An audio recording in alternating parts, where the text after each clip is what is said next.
Welcome to the session on the normal distribution. The objectives for this session are to understand the normal distribution and its characteristics. A discrete random variable can only take certain distinct values. The sum of the probabilities in a discrete probability distribution is 1. Let's take a look at an example. Suppose 10 dice are rolled. Let x equal the number of sixes. The variable x is a discrete variable. When the 10 dice are rolled, we have possibly this distribution. And this is represented as shown. So for example, we have that the probability that x equals 2 equals the probability that the number of sixes is 2. And from the table, we can see that this probability is equal to 0.291. A continuous random variable can take infinitely many values. The probability that this variable takes a specific value is 0, so we consider a range of values. Let's take a look at an example. Suppose 10 dice are rolled. Let y equal the average surface area of the dice. Y is a continuous random variable. The distribution could look something like the illustration on your screen now. The probability that y is less than 6 equals the probability that the average surface area is less than 6 centimeters squared. A continuous random variable has a continuous probability distribution. We can show this as a curve on a graph. The area under a continuous probability distribution equals 1. Continuous variables encountered in real life often cluster around a central value. For example, like this. And then they taper off to either side. So the bulk of the values are in the center, approximately, and then a few are extremely high values, and a few are extremely low values. The normal distribution, as you can see this is a continuous distribution which can be used to model naturally occurring characteristics.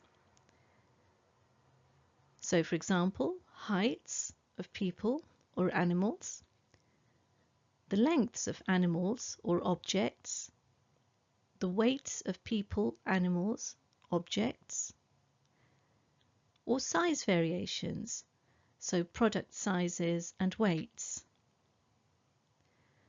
And we could even consider errors in measurements. Let's take a look at a specific example, for instance, the weight of a group of lions. The weights of these lions could be distributed as shown, or like this, or like this. As you can see, the graphs are different, the widths of the bars in particular. As the class width becomes narrower, notice that the distribution gets smoother.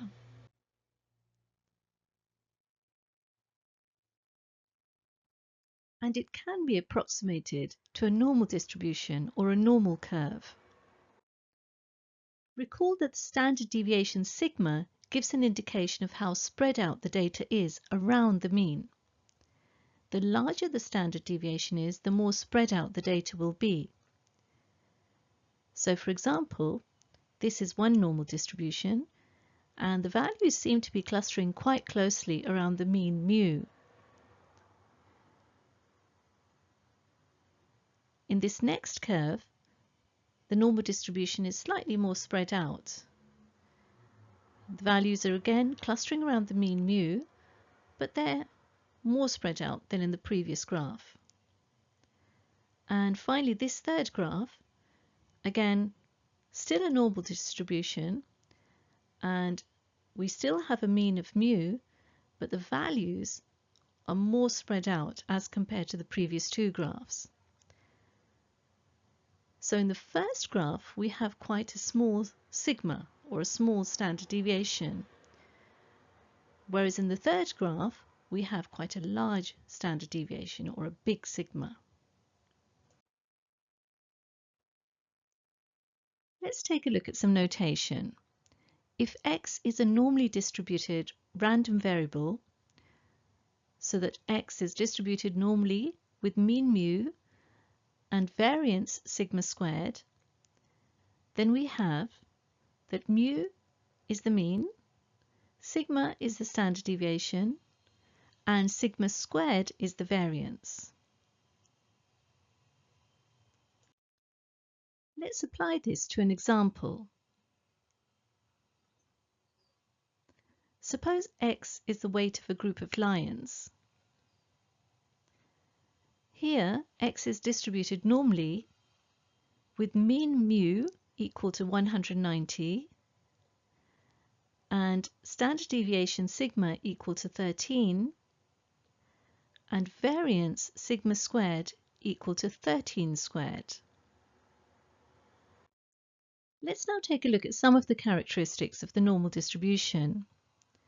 The normal distribution is bell-shaped and symmetric about the mean. It has asymptotes at each end, and the mean equals the mode equals the median.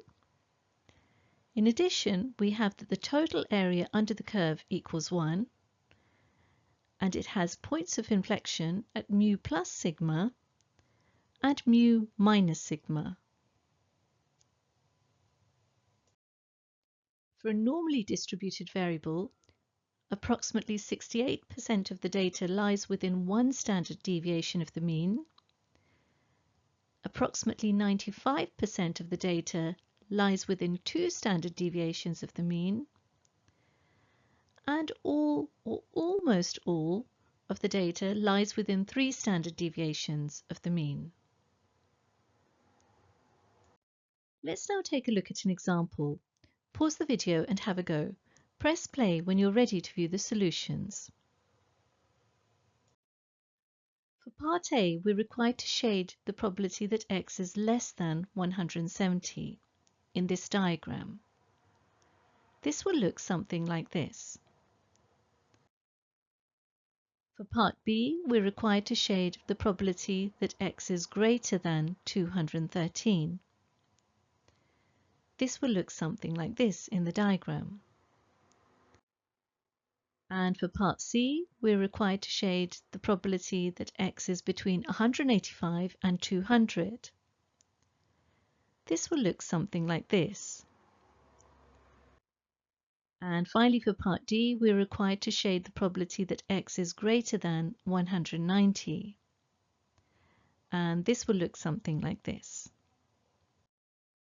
This brings us to the end of this session. If you have understood its contents, you should be able to understand the normal distribution and its characteristics. Thank you very much for listening. To understand this topic in greater depth, do attempt the exercises in your textbook related to this topic.